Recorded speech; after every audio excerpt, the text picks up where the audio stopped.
Madame la Présidente, chers collègues, entre idéologie punitive et réalité du terrain, la réussite de la lutte contre le dérèglement climatique doit reposer sur l'adhésion forte de l'ensemble de la nation et notamment celle des acteurs locaux, des professionnels, mais aussi des particuliers pour une mise en œuvre cohérente et un équilibrage idéal.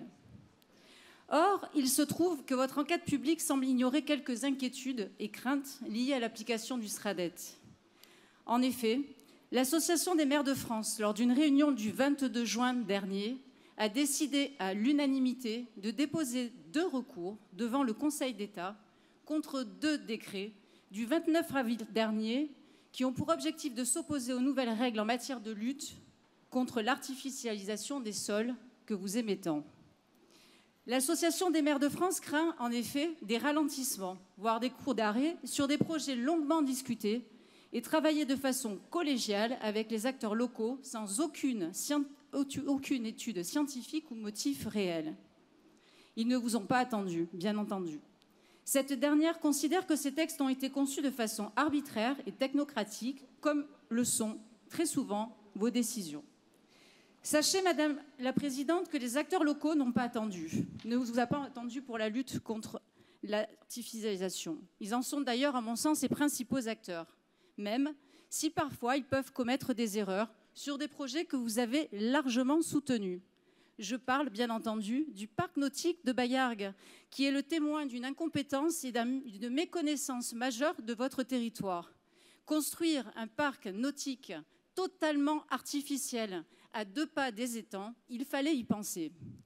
Concernant l'expertise des professionnels et des particuliers, l'inquiétude est plurifactorielle. Sachant que le temps moyen pour construire de nouveaux logements, et oui, les logements, vous n'en parlez pas, varie entre 5 et 7 ans depuis l'acquisition d'un foncier jusqu'à la livraison, comment allez-vous pallier le manque chronique de logements sur la région, d'autant que vous persistez et vous signez à dire que vous désirez devenir la région la plus accueillante de France? Est-ce à ce jour le véritable souhait de l'ensemble des électeurs au vu des résultats obtenus dans notre région? Pas moins de 16 députés Rassemblement national en Occitanie, ne vous en déplaise, et vous allez devoir conjuguer. Inutile de vous rappeler les résultats du PS qui ont été proches de 0, car à force de rejeter tout le monde, vous allez finir toute seule. Mais là, je m'égare sur des considérations politiques et je dois rester concentrée sur nos concitoyens. Je continue. Loin d'être convaincu par votre volonté de compter uniquement sur la réhabilitation des logements vacants que vous avez répertoriés appartenant au parc privé, je me pose également légitimement la question, qui va payer? La prime énergie, le PTZ ne suffiront pas à stimuler les investissements et motiver les partenaires privés, et vous le savez. Il ne faudrait pas que la réglementation en faveur du climat vienne creuser les inégalités et par conséquent augmenter le seuil de pauvreté. Le logement est tout aussi important que l'urgence climatique, vous l'avez bien compris. Le cercle vertueux pourrait se transformer très rapidement en cercle vicieux et insoutenable pour nos concitoyens. Il va venir impacter considérablement le portefeuille des propriétaires et celui des primo-accédants, déjà très lourdement sanctionnés cette année par une hausse incontrôlée de l'énergie. Oui, Madame la Présidente, toutes ces mesures auront un effet sur le pouvoir d'achat que l'on a défendu favorablement pendant toutes ces élections, à la fois présidentielles et législatives, et nous continuerons. Je ne vois rien si ce n'est des contraintes et une réglementation lourde venant asphyxier nos concitoyens. Il est important, et de mon devoir, de les informer et de les alerter. En résumé, le blocage ou l'aménagement du territoire drastique en faveur du climat va ralentir la construction, donc l'offre de logements, et faire fuir les investisseurs. Inutile de vous rappeler les règles de l'offre et de la demande. La rareté du foncier continue à faire exploser le prix au mètre carré, 4 275 € par mètre carré entre la métropole de Toulouse et de Montpellier, déjà très élevé, ce qui viendra s'ajouter au prix de l'énergie.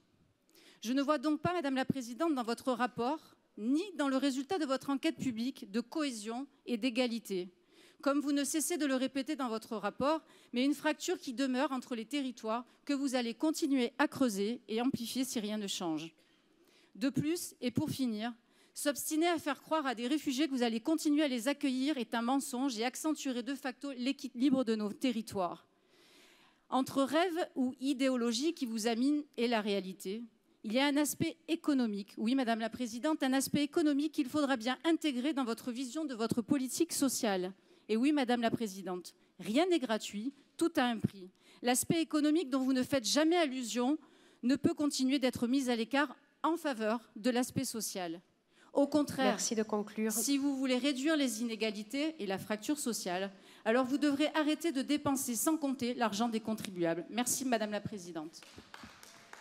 Merci.